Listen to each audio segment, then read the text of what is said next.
Okay, let's jump right in. You've almost certainly heard the name floating around everywhere lately, Project 2025. Today, we're going to break down what it is, what it says, and what it could mean. Right, so you've seen it in headlines, maybe scrolled past it on social media, but what is it really? It's way more than just a political buzzword. It's an actual, detailed plan, and we're about to unpack exactly what's inside. So at its core, think of Project 2025 as a massive playbook.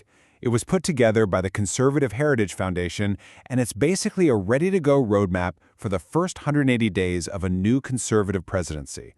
And the goal is incredibly ambitious, to fundamentally reshape the entire U.S. federal government. And when I say massive, I mean it. The main document here, called Mandate for Leadership, is a staggering 920 pages long. I mean, that's longer than a lot of novels. It lays out incredibly specific recommendations, department by department, for almost every corner of the federal government. So what's the connection to Donald Trump? Well, it's complicated. A lot of former Trump administration officials helped write the plan, and his campaign has been in touch with the project. But as it's gotten more press, Trump himself has actually distanced himself from it, even calling some of its proposals ridiculous. To really get a handle on the policies in that giant 920-page plan, you first have to understand the core idea that's driving all of it. So let's dive into the why behind Project 2025. At the absolute heart of Project 2025 is this idea called the unitary executive theory. Now that sounds academic, but here's what it means in plain English. It's the belief that the president should have total and complete control over the entire executive branch of government.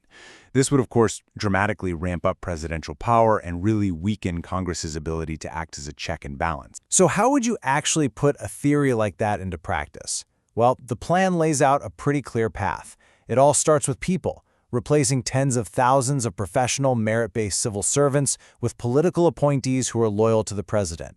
Once you have that loyal staff in place, the next steps are to reduce congressional oversight and then start dismantling or even getting rid of entire departments, like Homeland Security and the Department of Education. Okay, so that's the big picture philosophy.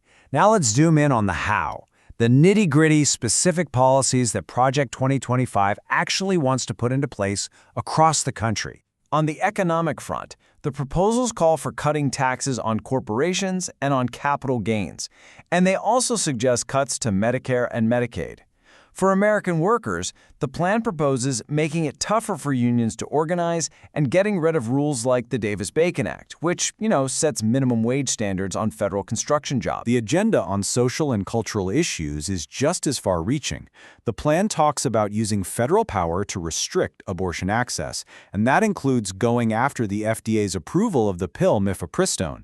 It also suggests removing legal protections for LGBTQ+ people, ending all federal diversity, equity, and inclusion, or DEI programs, and even using the Department of Justice to prosecute what the plan itself calls anti-white racism. And when we turn to immigration, the proposals are pretty dramatic. We're talking about mass arrests, detention, and deportation of undocumented immigrants.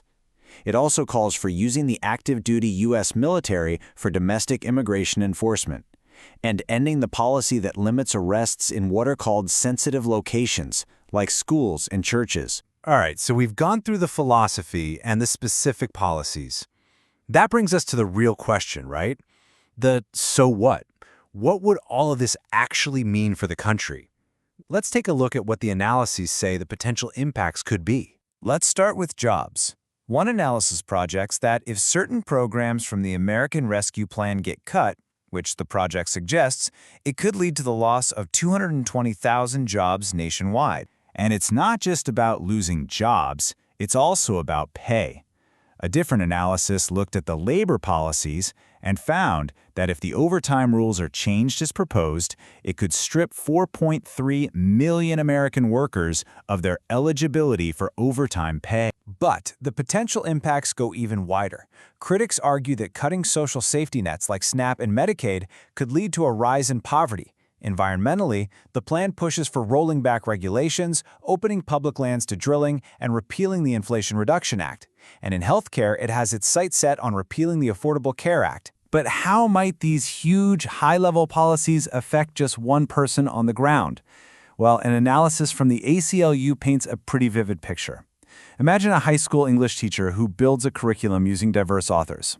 Under some of these proposals, that teacher could literally be forced to change their lesson plans because of new federal rules about how race and gender are talked about in schools. When you step back and look at the whole thing, you see that Project 2025 really sets up a fundamental conflict. It presents two completely different, competing visions for what America is and what its government should do. On one side, you have the supporters. They see all of this as a necessary, even urgent, course correction, a way to rein in what they see as a bloated, overreaching government and restore individual liberty.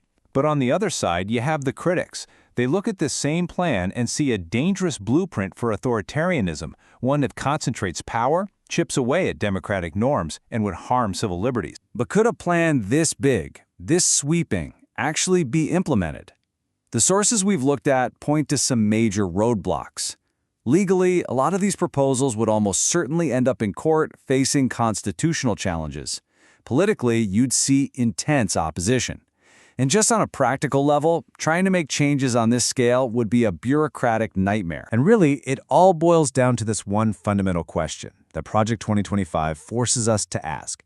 Should the power of the presidency be radically expanded to push through a specific political agenda? Or does doing that risk breaking the very system of checks and balances that's supposed to define American democracy? That's the core debate here. Thanks for tuning into this explainer.